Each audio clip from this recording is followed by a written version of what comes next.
በስመ አብ ወወልድ ወመንፈስ ቅዱስ አሐዱ አምላክ አሜን። ከእግዚአብሔር ከአባታችን ከጌታም ከኢየሱስ ክርስቶስ ጸጋና ሰላም በያላችሁበት ከእናንተ ጋር ይሁን። ይህ በአልፋ ዩቱብ ቻናል ተዘጋጅቶ የሚቀርብላችሁ የመንፈሳዊ ትምህርት ፕሮግራማችን ነው። በዚህ ቪዲዮ ላይ የምንማማረው የኢየሱስ ክርስቶስ አምላክነት በብሉይ ኪዳን ወይም ደግሞ በነቢያት አስተምህሮ ውስጥ ነው የሚሆነው። ኢየሱስ ክርስቶስ እንግዲህ ያው እኛ ክርስቲያኖች ኢየሱስ ክርስቶስን አምላክ ብለን እናምናለን። ኢየሱስ ክርስቶስ ጌታ መሆኑን እናምናለን። ፈጣሪ መሆኑን፣ ገዢ መሆኑን፣ ሁሉ በእርሱ እንደተፈጠረ፣ ሁሉ በእርሱ እንደተገኘ፣ እሱ ዘላለማዊ አምላክ አልፋና ኦሜጋ መሆኑን እናምናለን። ይህን ደግሞ በሐዲስ ኪዳን ብቻ ሳይሆን በብሉይ ኪዳን ነቢያት የተናገሩለትን በሐዲስ ኪዳን ደግሞ ያ ትንቢት መፈጸሙ ወይም ደግሞ ብሉይ ኪዳን ነቢያት አምላክ ብሎ የተናገሩለትን በሐዲስ ኪዳን እየፈታን እናያለን። ይህን በመጀመሪያ የምናደርገው የምንነሳው የት ነው? በዮሐንስ ወንጌል ምዕራፍ 5 ቁጥር 39 ላይ እንደዚህ የሚል ቃል አለ። ላንብብላችሁ። እናንተ በመጽሐፍት የዘላለም ሕይወት እንዳለ ይመስላችኋል አለ። እነርሱን ትመረምራላችሁ፣ እነርሱ ስለ እኔ የሚመሰክሩ ናቸው ብሎ ለፈሪሳውያን ወይ ደግሞ ለአይሁዳውያን ክርስቶስ ተናግሮ ነበር። ምን መጽሐፍት በመመርመር ሕይወት ያለ ይመስላችኋል፣ ግን መጽሐፍት ሁሉ ስለ እኔ ይናገራሉ ብሎ ተናግሮ ነበረ። እንዲሁም እንደዚህ አለ። ዮሐንስ ወንጌል እዛው ምዕራፍ 5 ላይ ቁጥር 46 ላይ እንደዚህ ብሎ ነበር። ሙሴንስ ብታምኑት እኔም ባመናችሁ ነበር፣ እርሱ ስለ እኔ ጽፏልና ብሎ ነበረ። ሙሴስ ስለ እኔ ጽፏልና። እንዲሁም ምዕራፍ 8 ላይ ደግሞ ከቁጥር 50 ጀምረ ስናነበው ዮሐንስ ወንጌል ላይ ማለት ነው፣ አብርሃም ቀኔን ያይ ዘንድ ወደደ፣ አየና ደስም አለው። ደግሞ ሐሴትን አደረገ፣ አየና ደስም አለው ብሎት ነበረ። እነሱስ ምን አሉ? ከዛ አንተ 50 ዓመት ያልሞላክ እንዴት አብርሃም ሳይወለድ እኔ አለው ትላለህ አሉት። እሱስ ምን አለ? አብርሃም ሳይወለድ እኔ አለውኝ ብሎ መለሰላቸው ማለት። ስለዚህ እኛ በዚህ ሱራ ምንድን ነው የምናደርገው? መጽሐፍቱ ሁሉ ስለ እኔ ይናገራሉ ስላለ እኛ ሲሄድን ከዘፍጥረት ጀምረን እስቲ ስለ ክርስቶስ የተናገሩትን ክፍሎች ለማየት እንሞክራለን ማለት ነው። ሐሳቤ እንግዲህ ግልጽ ይመስለኛል።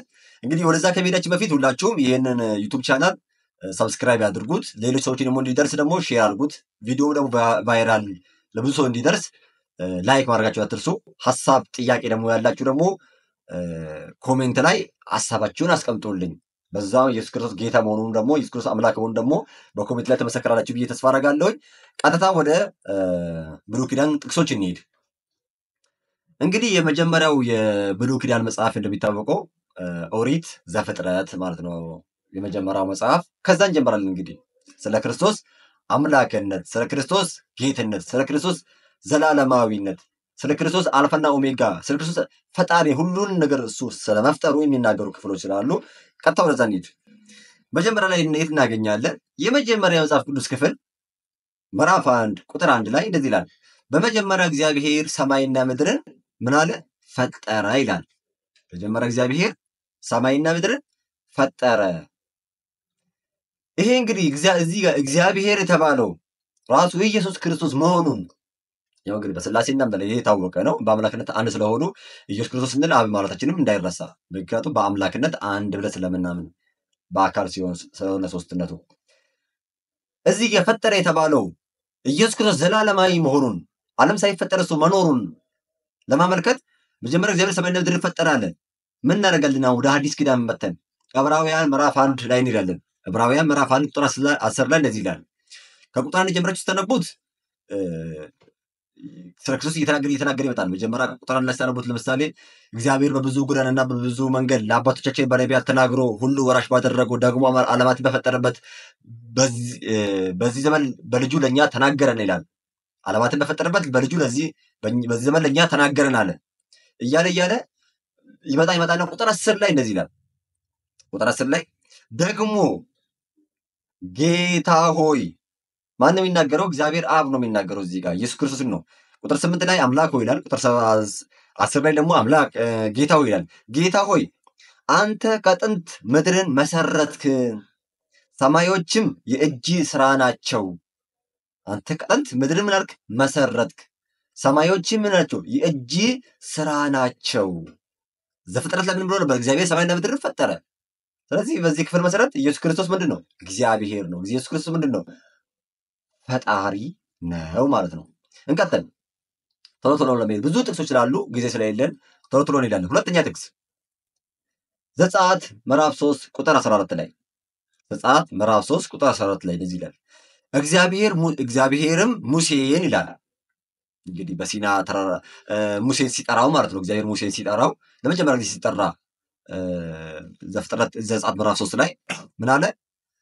ያለና የሚኖር እኔ ነኝ አለው። እንዲህ ለእስራኤል ልጆች ያለና የሚኖር ወደ እናንተ ላከኝ ትለዋለህ አለው። ምንድነው ሙሴ ወደ ግብፅ ሂድና ፈርዖንን ህዝቤን ልቀቅ ይልሃል ብለህ ሂድ፣ ህዝብ ነፃ አውጣ ብሎት አዞት ነው። ከቁጥር 1 ጀምራችሁ ስታነቡት ከዛ ሙሴስ ምን አለ? እንዴ ወደ አባቶቻችን ሄጄ የአባቶቻችን አምላክ ልኮኛል ካልኩት ስሙስ ማን ነው ካሉኝ ማን ልበላቸው ብሎ ጠይቆት ነበር። ስለዚህ እግዚአብሔር ምን አለ? ያለና የሚኖር እኔ ነኝ፣ ሂድና ያለና የሚኖር ወደ እናንተ ልኮኛል ብለህ ነገራቸው አለ። ሙሴም ሄዶ ነገራቸው። ይሄ ያለና የሚኖር የተባለው ማን ነው ካልን ኢየሱስ ክርስቶስ ነው። እንዴት አወክ በሉኝ። አሁን ወደ አዲስ ኪዳን እንወጣለን። የት እንሄዳለን? ራእይ ምዕራፍ 1 ከቁጥር 7 ጀምራችሁ አንብቡት። ቁጥር 8 ላይ እንደዚህ ይላል። ያለውና የነበረው የሚመጣው ሁሉንም የሚገዛ ጌታ አምላክ አልፋና ኦሜጋ እኔ ነኝ ይላል። አለ ዘጸአት ምዕራፍ 3 ላይ ምን ብሎ ነበር? ቁጥር 14 ላይ ያለና የነበረው እኔ ነኝ ብሎ ነበር። እዚህ ጋር ክርስቶስ ምን አለ መጣና ያለውና የነበረው የሚመጣው ሁሉንም የሚገዛ ጌታ አምላክ አልፋና ኦሜጋ እኔ ነኝ አለ። ስለዚህ በዚህ ጥቅስ መሰረት አሁን ኢየሱስ ክርስቶስ አልፋና ኦሜጋ ያለና የነበረ የሚመጣውም እሱ መሆኑን እናውቃለን። ሙሴን የላከው እግዚአብሔር የተባለው በዛ ክፍል ላይ ማን ነው ካልን ኢየሱስ ክርስቶስ ይባላል። ለስሙ ክብር ምስጋና ይሁንና እንቀጥል። አሁንም ወደ ሶስተኛው ጥቅስ እንሄዳለን። ሶስተኛው ጥቅስ ደግሞ እዛው የሙሴ ከአምስቱ የሙሴ መጽሐፍት ውስጥ ያው መጽሐፍ ኩፋሌ ሙሴ ይባላል 6 ይሆናል። እንደዛ ከሆነ ዘዳግም 32 ከቁጥር 12 ላይ እንደዚህ ይላል። እግዚአብሔር ብቻውን መራው ከእርሱም ጋር ሌላ አምላክ አልነበረም ይላል። ማን? ህዝብ እስራኤል ከግብፅ ሲወጡ እግዚአብሔር ህዝብ እስራኤልን ብቻውን መራው፣ ከእርሱ ጋር ማንም አምላክ ደግሞ ማንም አልነበረም ይላል። ህዝብ እስራኤልን የመራው አካል ማን ነው ብለን ስናይ ኢየሱስ ክርስቶስ ነው። አሁንም እንዴት አወቅ? አሁንም መስረጃ አለኝ። እንዴት እናደርጋለን? ወደ አዲስ ኪዳን እንመጣና ይሁዳ ላይ እንሄዳለን። ይሁዳ ሲባል ደግሞ የአስቆሮቱ ይሁዳ ላይ ይመስላችሁ፣ ብዙ ሰዎች እንደዛ ስለሚመስላቸው ነው። ይሁዳ ሲባል የያዕቆብ ወንድም ይሁዳ ነው እንጂ የአስቆሮቱ ይሁዳ አይደለም። እሺ ብዙ ይሁዳዎች አሉ መጽሐፍ ቅዱስ ላይ ወደ 8 የሚደርሱ ይሁዳዎች አሉ። የእስራኤል ልጅ ይሁዳ አለ፣ ወይ ደግሞ የያዕቆብ ልጅ ይሁዳ አለ፣ ክርስቶስ የተወለደበት ማለት ነው አይደለ? ብዙ ይሁዳዎች አሉ። እሺ ይሄን ታውቁት ባጭር ቃል ቀጥታ ወደዚህ እንሂድ። ይሁዳ ምዕራፍ 1 ነው ያለው። ቁጥር 4 እስከ 5 ላይ እንደዚህ ይላል።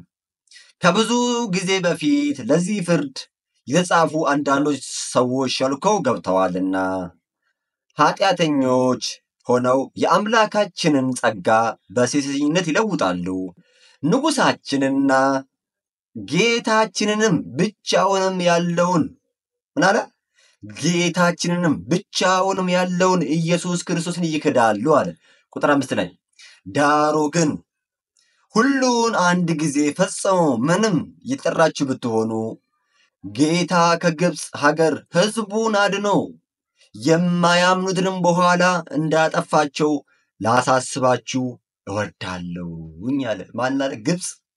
ጌታ ከግብፅ ሀገር ሕዝቡን አድኖ የማያምኑትን በኋላ አጠፋቸው አለ። ብቻውን ያለው ኢየሱስ ክርስቶስ ብሎ አልነበር የጠራው? ስለዚህ ዘዳግም ላይ ምን አለ? ሕዝቡን መራው፣ ብቻውን መራው፣ ከእርሱ ጋር ሌላ አምላክ አልነበረም አለ ያለው። ያ ሕዝቡን ሲመራቸው የነበረው ሕዝበ እስራኤል ሲመራቸው የነበረው ማን ነው? እሱ ኢየሱስ ክርስቶስ መሆኑን ወንጌላዊው የያዕቆብ ወንድም ቅዱስ ይሁዳ በመልእክቱ ምዕራፍ 1 ቁጥር 4 እስከ 5 ላይ ክርስቶስ ሕዝቡን እንደመራ ያላመኑትን ደግሞ በኋላ በውሃ ውስጥ እንዳሰጠማቸው አስረዳን። ከዚህ በላይ ሌላ ማስረጃ ምን ያስፈልጋል? ካስፈለገ ደግሞ እንቀጥላለን። እንቀጥል እስቲ ደግሞ አሁን ወደ 5ኛው ክፍል እንሂድ። ግልጽ ይመስለኛል። ወደ 5ኛው ክፍል እንሂድ። እዛው ከዳግም ሳንወጣ ዘዳግም 32 ቁጥር 39 ላይ እንደዚህ ይላል። አሁንም እኔ ብቻዬን እንደሆንኩ ከእኔም በቀር አምላክ እንደሌለ እዩ። እኔ እገድላለሁ፣ አድንማለሁ፣ እኔ እመታለሁ፣ እፈውስማለሁም፣ ከእጄ የሚያድን የለም አለ። እኔ አድንማለሁ፣ እገድላለሁ፣ እመታለሁ፣ ከእጄም የሚያድን ማንም የለም አለ እግዚአብሔር በዘዳግም 32 ቁጥር 39 ላይ። እንዲሁም ደግሞ ጌታችን መድኃኒታችን ኢየሱስ ክርስቶስ በሐዲስ ኪዳን በዮሐንስ ወንጌል ምዕራፍ 5 ቁጥር 21 እና በዮሐንስ ወንጌል ምዕራፍ 10 ቁጥር 28 ላይ እንደዚህ ብሎ ነበር። ምን አለ? ምዕራፍ 5 ቁጥር 21 ላይ አብ ሙታንን እንደሚያነሳ ሕይወትም እንደሚሰጣቸው እንዲሁ ወልድ ደግሞ ለሚወዳቸው ሕይወትን ይሰጣቸዋል አለ። አብ ለሚወዳቸው ሕይወትን እንደሚሰጣቸው ወልድም ደግሞ ለሚወዳቸው እንደዚሁ ሕይወትን ይሰጣቸዋል አለ። እዛው ደግሞ እንግዲህ ምዕራፍ 10 ላይ ቁጥር 28 ላይ ደግሞ አለ እኔ የዘላለም ሕይወትን እሰጣቸዋለሁ፣ ለዘላለምም አይጠፉም፣ ከእጄ ማንም አይነጥቃቸው አለ። የዘላለም ሕይወትን ይሰጣቸዋለሁኝ አለ፣ ከእጄም ደግሞ ማንም አይነጥቃቸውም አለ። በብሉይ ኪዳን ምን ብሎ ነበር? በዘዳግም ላይ እፈውሳለሁ፣ አድንማለሁ፣ ከእጄ የሚያድን ማንም የለም ብሎ ነበረ። ስለዚህ ይህም ጥቅስ ግልጽ ነው ማለት ነው። ወደ ቀጣይ ጥቅስ እንለፍ። እሺ እንቀጥል። ደግሞ መጽሐፈ ሳሙኤል አንደኛ ሳሙኤል ምዕራፍ 12 ከቁጥር 14 እንደዚህ ይላል። እግዚአብሔርን ብትፈሩ ማንን? እግዚአብሔርን ብትፈሩ ብታመልኩትም ዳግም ቃሉንም ብትሰሙ በእግዚአብሔርም ትእዛዝ ላይ ባታምፁ፣ እሺ እናንተና በእናንተ ላይ የነገሰው ንጉሥ አምላካችን እግዚአብሔር ብትከተሉ መልካም ይሆንላችኋል አለ። ማንን ነው ስለዚህ ጋር ነቢዩ ሳሙኤል የተናገረ ያለው? ስለ ኢየሱስ ክርስቶስ፣ ስለ ሕያው እግዚአብሔር ልጅ ስለሆነው ስለ ኢየሱስ ክርስቶስ ነው የሚናገረው። የት እናገኘዋለን ይህን ክፍል? ዮሐንስ ወንጌል ምዕራፍ 8 ከቁጥር 12 ላይ እንደዚህ ይላል። ዮሐንስ ወንጌል ምዕራፍ 8 ከቁጥር 12 ላይ እንደዚህ ይላል። ደግሞም ኢየሱስ እኔ የዓለም ብርሃን ነኝ አለ። የማን ብርሃን ነኝ አለ? የዓለም ብርሃን ነኝ። የሚከተለኝ የሕይወት ብርሃን ይሆንለታል እንጂ በጨለማ አይመላለስም ብሎ ተናገራቸው ይላል። በአንደኛ ሳሙኤል ላይ ምን ብሎ ነበረ? አምላካችን እግዚአብሔር ብትከተሉ መልካም ይሆንላችኋል ብሎ ነበረ። አምላካችን እግዚአብሔርን ብትከተሉ ምን ይሆንላችኋል? መልካም ይሆንላችኋል ብሎ ነበር። እዚህ ግን ምን አለ? ደግሞ ኢየሱስ እኔ የዓለም ብርሃን ነኝ የሚከተለኝ አለ። እዛ ጋር የሚከተሉት ምን አለ? እግዚአብሔርን አምላካችሁን ብትከተሉ መልካም ይሆንላችኋል ብሎ ነበር። እዚህ ጋር የሚከተለኝ የሕይወት ብርሃን ይሆንለታል። የሕይወት ብርሃን ምን ይሆንለታል እንጂ በጨለማ አይመላለስም ብሎ ተናገራቸው ይላል። ግልጽ ነው። አሁንም እንቀጥል፣ ቶሎ ለመሄድ ያው ሰዓት ስለማይበቃን ቶሎ ለመሄድ ነው። እሺ አንደኛ ነገሥት ቀጥለን ስናነበው ደግሞ በራችን ላይ እየዘለልን ነው የመጣ ነው። ክፍሎቹን እየዘለልን ብዙ ጥቅሶች አሉ ራሱ ያልደረስኩባቸው። ዕለት ቃሉ አዲስ ነው ለሚያነብሰው፣ ግን ከውስጡ ነው ከየምዕራፉ ከየክፍሎቹ ያየን ስለምንሞክር ነው። እዛ ጋር ለምሳሌ ሙሴን ከሙሴ የሰበኩ ክርስቶስ ስለ ኢየሱስ መስበኩን፣ ቀጥለን ከሙሴ በኋላ ደግሞ ስለ ሳሙኤል አየን። ነቢዩ ሳሙኤል ማለት ነው። ከዛ ዳዊትና ኢሳያስ እናያለን። ቀጥላለን ደግሞ እሺ አንደኛ ነገሥት ምዕራፍ 8 ቁጥር 40 ላይ እንደዚህ ይላል። አንተ ብቻ የሰውን ልጆች ሁሉ ልብ ታውቃለና ልቡንም ለምታውቀው ሰው ሁሉ እንደ መንገዱ ሁሉ መጠን ክፈለውና ስጠው ይላል። አሁን ስለ እግዚአብሔር ነው የሚናገሩ። ምን ብሎ? አንተ ብቻ የሰው ልጆችን ሁሉ ልብ ታውቃለና ልቡንም ሁሉ ለምታውቀው ይላል። ይሄ ክፍል አሁንም ክርስቶስ አምላክ መሆኑን ይናገራል። እንዴት አወቅ ካላችሁ የዮሐንስ ወንጌል ምዕራፍ 1 ቁጥር 24 እስከ 25 ላይ እንደዚህ ይላል። ዮሐንስ ወንጌል ምዕራፍ 2 ቁጥር 24 እስከ 25 ነገር ግን ኢየሱስ ሰዎችን ሁሉ ያውቅ ነበር። እዛ ጋር ምንድን ነው ያለው? የሰዎችን ልብ ሁሉ ታውቃለህ ብሎ ነበር። እዚህ ጋር ኢየሱስ ሰዎችን ሁሉ ያውቅ ነበር። ስለ ሰው ማንም ሊመሰክር አያስፈልገው ነበር። ስለ ሰዎችም ለምሳሌ በልባቸው እንደዚህ አሰቡ ይላል። ብዙ ጊዜ አውቆባቸው እንደዚህ ያደረጋቸው ስለሱ ማንም እንዲነግሩ አይፈልግም። ስለሰው ማንም ስለሱ መጥቶ ስለ ክርስቶስ እንትና እኮ እንደዚህ ብሎ እንዲነግሩ አይፈልግም። ምን እሱ ስለ ሰዎች ሁሉ ያውቃል። ሊመሰክር አያስፈልጎም ነበርና አይተማመንባቸውም ነበር። ራሱ በሰው ያለውን ያውቅ ነበርና ራሱ ኢየሱስ በሰው ውስጥ ያለውን ያውቅ ነበርና እዛ ገምና ለእግዚአብሔር አንተ ብቻ የሰውን ልብ ታውቃለህ ብሎ ነበር። ሰዎችን ልብ ሁሉ ታውቃለህ ብሎ ነበር። እዚህ ጋር ስለሱ ማንም ሊነግረው አይፈልግም። እሱ በሰው ውስጥ ያለውን ሁሉ ነገር ያውቃል። አሜን። ጌታ ኢየሱስ ክርስቶስ ሆይ አንተ የሰውን ልብ ሁሉ ታውቃለህ። እኔ ይህንን ደግሞ አምናለሁኝ። እናንተም እንደምታምኑ ተስፋ አደርጋለሁ ወንድሞቼ። ሆይ እንቀጥል ቶሎ ብለን ለመሄድ መጽሐፈ ነህምያ ነቢዩ የነህምያ መጽሐፍ ላይ ምዕራፍ 9 ቁጥር 6 ላይ እንደዚህ ይላል። ምዕራፍ 9 ቁጥር 6 ላይ አንተ ብቻ እግዚአብሔር ነህ። ማ ብቻ? አንተ ብቻ እግዚአብሔር ነህ። ሰማዩና የሰማያት ሰማይን ሰራዊቶቻቸውንም ሁሉ ምድርንና በእርሷ ላይ ያሉ ሁሉ ባህሮችና በእርሱ ውስጥ ያሉን ሁሉ ፈጥረሃል። አንተ ብቻ እግዚአብሔር ነህ። ይህን ሁሉ አንተ ፈጥረሃል። ሁሉንም ሕያው አድርገዋል። የሰማዩም ሰራዊት ለአንተ ይሰግዳሉ። የማ ሰራዊት? የሰማይም ሰራዊት ሁሉ ለአንተ ይሰግዳሉ። አሜን። እስቲ የሰማይ ሰራዊት ሁሉ ለማን ይሰግዳል? የሰማይ ሰራዊት ሁሉ ለማን ይሰግዳል? ለጌታችንና ለመድኃኒታችን ኢየሱስ ክርስቶስ ይሰግዳል። እንዴት ታወቅ? ዕብራውያን ምዕራፍ 1 ቁጥር 6 ላይ እንደዚህ ይላል። ደግሞም በኵርን ወደ ዓለም ሁሉ ሲያገባ ማንን? በኵርን ሁሉ ወደ ዓለም ሲያገባ ደግሞም በኵርን ወደ ዓለም ሲያገባ የእግዚአብሔር መላእክት ሁሉም ለእርሱ ይስገዱ ይላል። እግዚአብሔር አብ ለልጁ ቁጥር 6 ላይ ዕብራውያን ሙሉ አንብቡት። ምዕራፍ 1ን ስለ ክርስቶስ አምላክነት ነው የሚናገረው። ምን አለ? የሰማይ መላእክት ሁሉ ለእርሱ ይስገዱ ይላል። እዚህ ጋር ምን ብሎ ነበረ? ነህምያ ላይ የሰማይ ሰራዊት ለአንተ ይሰግዳሉ ብሎ ነበረ። አሜን። ቀጥሎ እንደዚህ ያለ ደግሞ ፊልጵስዩስ ምዕራፍ 2 ቁጥር 10 ላይ ፊልጵስዩስ ምዕራፍ 2 ቁጥር 10 ላይ ይህን በሰማይና በምድርም በታች ያሉ ሁሉ በኢየሱስ ስም ይንበርከኩ ዘንድ ነው አለ። በማን ስም ይንበርከኩ ዘንድ ነው አለ? በኢየሱስ ክርስቶስ ስም ይንበርከኩ። ምን? በሰማይም በምድርም በሁሉም ያለ ለኢየሱስ ክርስቶስ ስም ምን ይበሉ? ይንበርክ። እንዲሁም አሁን እንግዲህ ዕብራውያን ምዕራፍ 1 ቁጥር 6 ነገርኳችሁ። ፊልጵስዩስ ምዕራፍ 2 ቁጥር 10 ነገርኳችሁ። ከዛ ደግሞ ሶስተኛ ጥቅስ ደግሞ ይሄንን ነው የሚያስረዳ። አሁን ነህምያ 9:6 ላይ ያለውን ክፍል የሚያስረዳ ሌላ ደግሞ ቆላስይስ ምዕራፍ 1 ቁጥር 15 እስከ 16 ላይ እንደዚህ ይላል። እርሱም የማይታይ አምላክ ምሳሌ ነው አለ። የማይታይ ነው? የማይታይ አምላክ ምሳሌ ነው አለ። የሚታዩትንና የማይታዩትንም ዙፋናትንም ቢሆኑ ወይም ጌትነት ወይም አለቅነት ወይም ስልጣናት በሰማይና በምድር ያሉት ሁሉ በእርሱ ተፈጥረዋልና። በማን ተፈጥረዋል? በእርሱ ተፈጥረዋልና ከፍጥረት ሁሉ በፊት በኩር ነው። ሁሉ በእርሱና ለእርሱ ተፈጥረዋልና። ሁሉ በእርሱ ለእርሱ ምን ብሏል? ተፈጥረዋል። እርሱ የዚህ ሁሉ ፈጣሪ ነው። የሚታይና የማይታዩትንም አለቅነትም ስልጣናትም በሰማይ በምድር ያለ ሁሉ ምንድነው? ፈጣሪ ነው።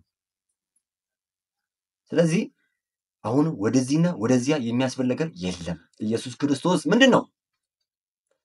ፈጣሪ ነው። ሁሉም ለሱ የሚንበረከክለት ነው። ኢየሱስ ክርስቶስ አምላክ ነው። ይቅርታ እንደዚህ ስል ያው ለምዶብኝ ነው እንጂ አሁን ያን ነገር እንዳታስቡት እሺ። እንደዚህ ደግሞ አዛዙራችሁ ደግሞ እንዳታመጡት። ያው ልምድ ነው ይሄ። እኔ ሰይጣን ይሄ 66 የሚባሉ ነገሮችን አልፈራቸውም እና እንደዚህ ሲባል እንዳትጠረጥሩ እሺ። ከቻልኩ ነው ቀየር ሞክራለሁ፣ ግን ብዙም እንዳትጠረጥሩ። የነገር ደግሞ እንዳታስቡ እሺ። እንቀጥል። አሁን ነህምያ 9:6 ላይ አየን። ከነህምያ ቀጥለን ደግሞ የምናያለን ኢዮኤል ምዕራፍ 2 ቁጥር 27 እስከ 28 ትንቢተ ኢዮኤል።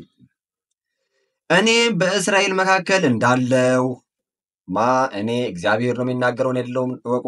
እኔም በእስራኤል መካከል እንዳለው እኔም አምላካችሁ እግዚአብሔር እንደሆንኩ ከእኔ በቀር ሌላ አምላክ እንደሌለ ታውቃላችሁ። ከማ በቀር? ከእግዚአብሔር በቀር ሌላ አምላክ እንደሌለ ታውቃላችሁ። ሕዝቤም ለዘላለም አያፍርም። ከዚህም በኋላ እንዲህ ይሆናል። እንዴት ይሆናል? መንፈሴም በሥጋ ለባሽ ሁሉ ላይ አፈሳለሁ። እሺ ወንዶችና ሴቶች ልጆቻችሁም ትንቢትን ይናገራሉ፣ ሽማግሌዎቻችሁም ሕልምን ያልማሉ፣ ጎበዞቻችሁም ራእይ ያያሉ። ስለዚህ በእግዚአብሔር ቀኝ ከፍ ከፍ ብሎአልና የመንፈስ ቅዱስ የተስፋ ቃል ከአብ ተቀብሎ ይህን እናንተ አሁን የምታዩትን የምትሰሙትን አፈሰሰው አለ። ምን አለ? መንፈሴን በሥጋ ለባሽ ሁሉ ላይ ምን አደርጋለሁ? አፈሳለሁኝ። ማን ነው የተናገረው? እግዚአብሔር። መጀመሪያ ብሎ ነበረ እግዚአብሔር እንደሆንኩ ከእኔም በቀር ሌላ አምላክ እንደሌለ ታውቃላችሁ አለ። ማን ነው ይሄ ከእግዚአብሔር አብ ዘንድ መንፈስ ቅዱስን ተቀብሎ ጸጋውን በሥጋ ለባሽ ሁሉ ላይ የሚያፈሰው? ማን ነው እሱ? ብቻውን ያለው አምላክ እግዚአብሔር ነው። ያ እግዚአብሔር ማን? ለምሳሌ በሐዲስ ኪዳን የተገለጸው ኢየሱስ ክርስቶስ ነው። እንዴት ታወቀ? ሐዋርያት ሥራ ላይ ቅዱስ ጴጥሮስ በሐዋርያት ሥራ ምዕራፍ 2 ላይ ምዕራፍ 2 ቁጥር 32 እስከ 33 ላይ ክርስቶስ መሆኑን በስብከቱ ላይ በመጀመሪያ ስብከቱ ላይ ገለጸልን። እንዴት? እስቲ እንየው። እናንተ ከቁጥር 1 ጀምራችሁ ነው የምትሉት። መጀመሪያ መንፈስ ቅዱስ ይወርዳል፣ ከዛ ጸጋ ይቀበላሉ፣ ከዛን በዛ የተሰበሰቡ አይሁዳውያን ይደነግጣሉ። ከዛም ጴጥሮስ ደግሞ ተነስቶ መስበክ ይጀምራል። በዛ በስብከቱ መሃል ላይ ነው ይሄ ክፍል የምነግራችሁ። እንደዚህ ይላል፣ ይህን ኢየሱስ እግዚአብሔር አስነሳው አለ። እሺ፣ ስለዚህም ነገር እኛ ሁላችን ምስክሮች ነን። ስለዚህ በእግዚአብሔር ቀኝ ከፍ ከፍ ብሏልና አስታውስ፣ የመጀመሪያውን ይህን ጥቅስ ያስተያዩት ከፍ ከፍ ብሏልና የመንፈስ ቅዱስን የተስፋ ቃል ከአብ ተቀበሎ ይህን እናንተ አሁን የምታዩትና የምትሰሙትን አፈሰሰው። በቃ አለቀ። ቃል በቃል ቅድም መጀመሪያ ስንጀምር ምን ብለን ነበር የጀመርነው? መጀመሪያ ስንጀምር ዮሐንስ ወንጌል ምዕራፍ 1 ቁጥር 39 ላይ መጽሐፍት ሁሉ ስለማን ይናገራሉ አለ? ስለ እኔ ይናገራሉ። ሮሜ ምዕራፍ 1 ላይ ሮሜ ላይም እንደዚህ ይላል። ምዕራፍ 1 ላይ ወንጌል ስለ ልጁ ነው ይላል አይደለ? ስለ ኢየሱስ ክርስቶስ ከዳዊት ስለተወለደው ስለ ልጁ ነው፣ ስለ ኢየሱስ ክርስቶስ መሆኑን ይናገራል። ስለዚህ መጽሐፍት ሁሉ ስለ ጌታችንና ስለ መድኃኒታችን አልፋና ኦሜጋ ስለሆነው ስለ ኢየሱስ ክርስቶስ ይመሰክራሉ። ሙሴን ብትጠይቁት ስለ ክርስቶስ ተናግሯል። አብርሃም ስለ ክርስቶስ ተናግሯል። ዳዊትን ብትጠይቁት ስለ ክርስቶስ ያልተናገረ ነቢይ ማን ነው? ነቢያትን ሲልክ የነበረው እኮ እሱ ነው። አስቀድሞ ነቢያትን ሲልክ የነበረው ነው። የማይታይ አምላክ ምሳሌ የሆነ ነው። የሕያው እግዚአብሔር ልጅ ነው። እኔ ይህንን አምናለሁ። እናንተ ካመናችሁ እንግዲህ እግዚአብሔር ይባርካችሁ። እናንተ ነው። እሺ ይቀጥል።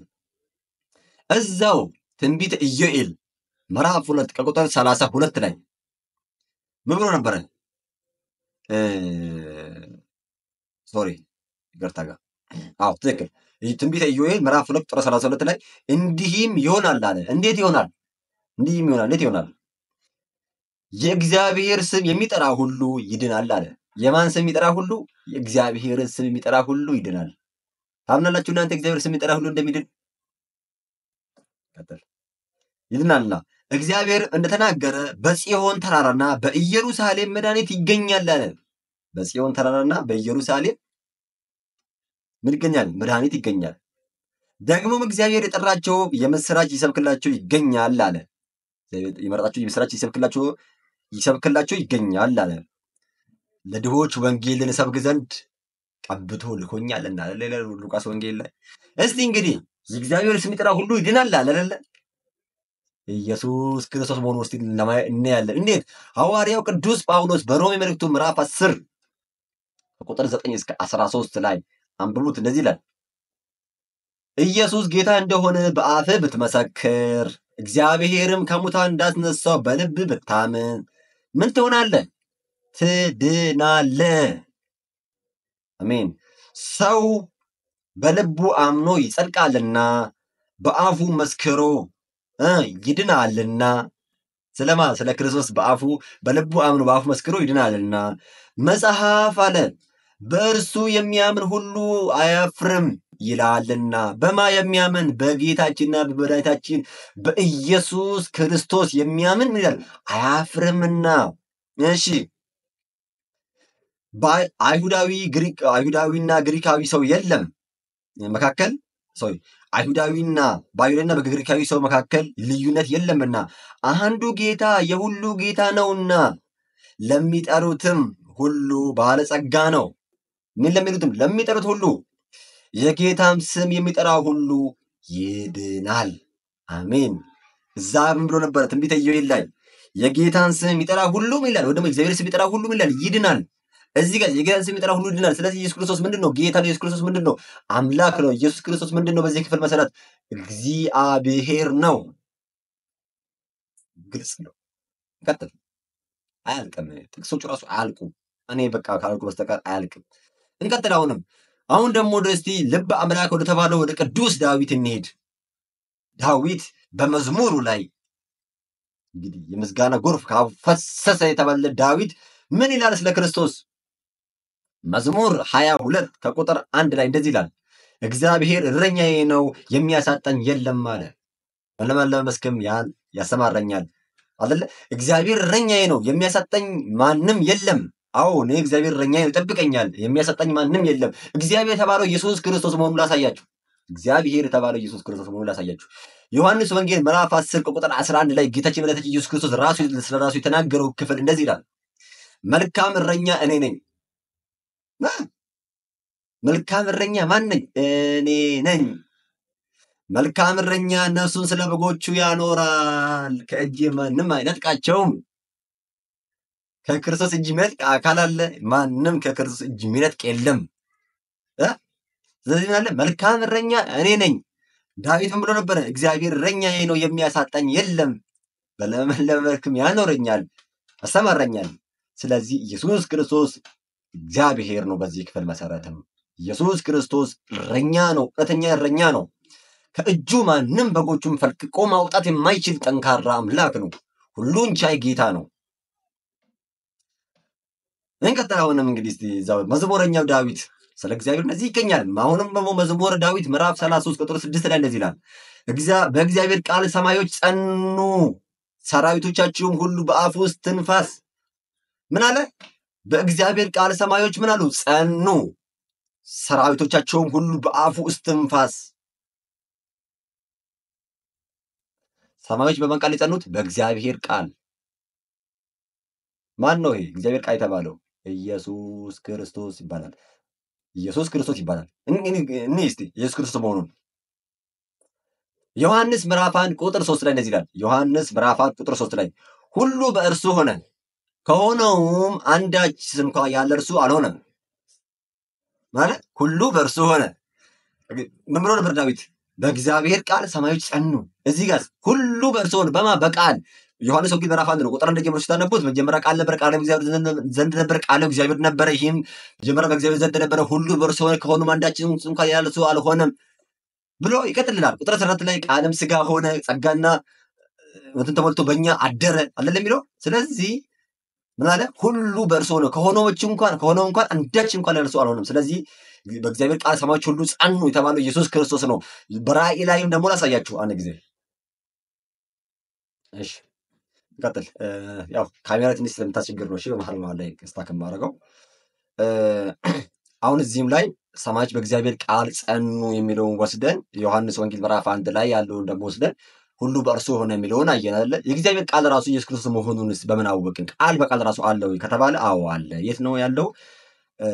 ራእይ ዮሐንስ እንግዲህ ታውቃላችሁ አጻጻፉ በጣም ለየት ይላል። ስለ ክርስቶስ አምላክነት ብዙ ጊዜ ይናገራልና ራእይ 19 ቁጥር 13 ላይ እንደዚህ ይላል፣ በደም የተረጨ ልብስ ተጎናጽፏልና አለ። ማነው እንግዲህ ደም የተረጨ ልብስ የለበሰው? ክርስቶስ መሆኑን ታውቃላችሁ። በደም የተረጨ ልብስ ተጎናጽፏልና ስሙም አለ የእግዚአብሔር ቃል ይባላል። ቃል ተብሏል አለ። ስሙ ማን ተብሏል? የእግዚአብሔር ቃል። ምን ብሎ ነበረ?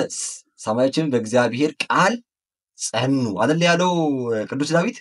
ሰማዮችም በእግዚአብሔር ቃል ጸኑ፣ ሰራዊቶቻቸውም ሁሉ በአፉ ውስጥ ትንፋስ ብሎ ነበረ። ስለዚህ እግዚአብሔር ቃል የተባለው ማን ነው? ኢየሱስ ክርስቶስ ጥዑመ ስም የተባለው ማለት ነው። ኢየሱስ ክርስቶስ ነው ምን ሰማያትን ምድርን ሁሉን የመሰረተው የፈጠረው ማለት ነው። ቶሎ ቶሎ እንሂድ። እዛው ደግሞ መዝሙር አንድ ክፍል አለ። በረች ላይ መዝሙር ዳዊት ስላችሁ ደግሞ በመጽሐፉ አይደለም። እሺ በአፕሊኬሽኑ ነው። አንድ ቁጥር እየጨመራችሁ አንብቡት። እሺ 30 አሁን 33 ያልኳችሁ 32 ላይ ያለው በቀንፍ 33 ማለት ነው።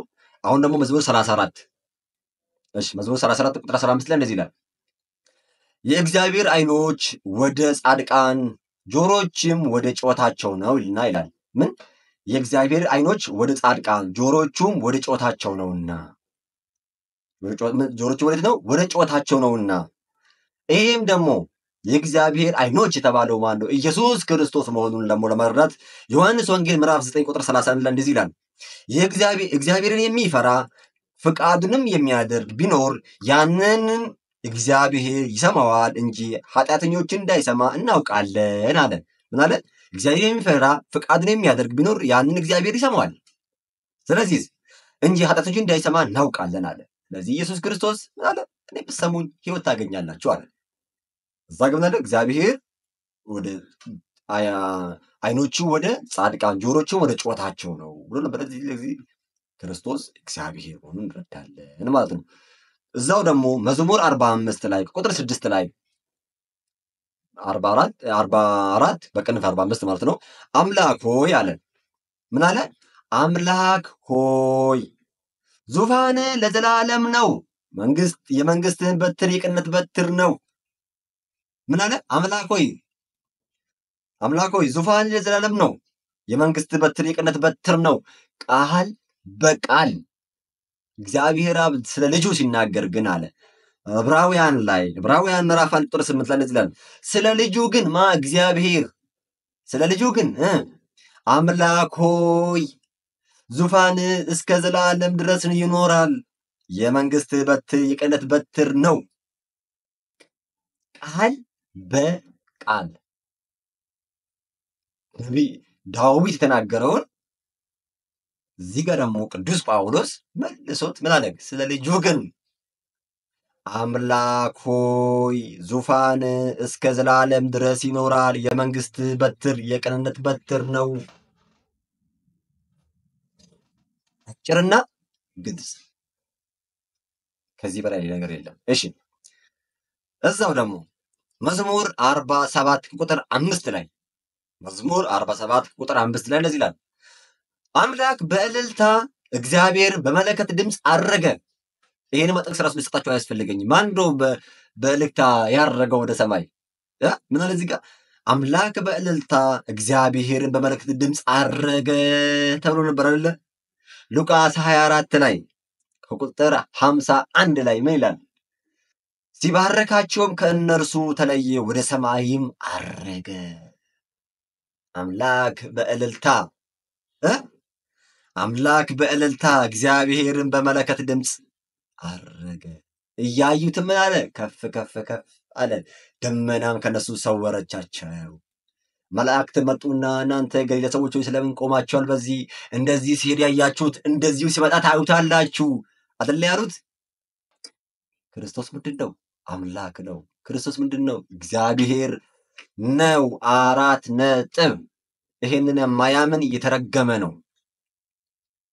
ይሄንን የማያምን የተረገመ ነው። በቃ ለዚህ አይነት ሰው ዘላለም ሕይወት ራሱ አያገኝም። ኢየሱስ ክርስቶስ የሕያው እግዚአብሔር ልጅ መሆኑን፣ ኢየሱስ ክርስቶስ ራሱ እግዚአብሔር መሆኑን፣ ኢየሱስ ክርስቶስ ፈጣሪ መሆኑን፣ ኢየሱስ ክርስቶስ ጌታ መሆኑን የማያምን ይሄ ከሐሰተኛ ነው። ገና ብዙ ጥቅሶች ይቀሩናል። ሁሉን መጨረስ ደግሞ ሰዓት ስለሚረዝም የቀረውን በክፍል 2 ላይ እናየዋለን። ይህን ክፍል በዚሁ ላይ ብናጠናቅቅ አሪፍ ይመስለኛል። ስለዚህ ሁላችሁም የቀረውን ክፍል በክፍል 2 ላይ እናያለን። በዚህ ክፍል ግን አሪፍ ትምህርት ካገኛችሁበት፣ ደስ ከተሰኛችሁበት ላይክ አድርጉት። ሌላ ሰው ደግሞ ሼር በማድረግ ተባበሩት። በዛውም ደግሞ ወንጌል ይስፋልን። ይሄን ታደርጉልን። ሐሳብ፣ አስተያየት፣ ጥያቄ ካላችሁ ደግሞ ኮሜንት ላይ አስቀምጡልኝ።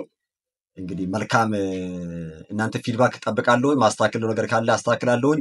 ለድምፅና ለምስል ጥራት ችግር ደግሞ ያው እንግዲህ ያለን አቅማችን ስለሆነ ነው፣ እሱ ምንም ማድረግ አይችልም።